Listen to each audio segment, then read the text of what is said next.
ती अमरावती जिल्ह्यासाठी महत्त्वाची आणि दिलासादायक बातमी समोर आली आहे. Airports authority of India (AAI) कडून अमरावती विमानतळावर आवश्यक तांत्रिक यंत्रणा बसविण्याचे काम अंतिम टप्प्यात पोहोचले आहे.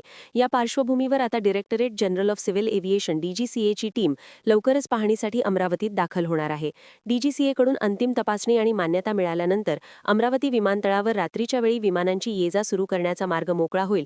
नाईट लँडिंगसाठी आवश्यक असलेली अत्याधुनिक lighting system, runway edge lights, approach lights आणि इतर सुरक्षा यंत्रणा बसविण्याचे काम वेगाने सुरू आहे. दरम्यान विमानतळाच्या धावपट्टी विस्तारासाठी नव्याने निविदा प्रक्रिया राबविण्यात येणार असून Maharashtra airport development company (MADC) कडून या कामांना गती देण्यात येत आहे.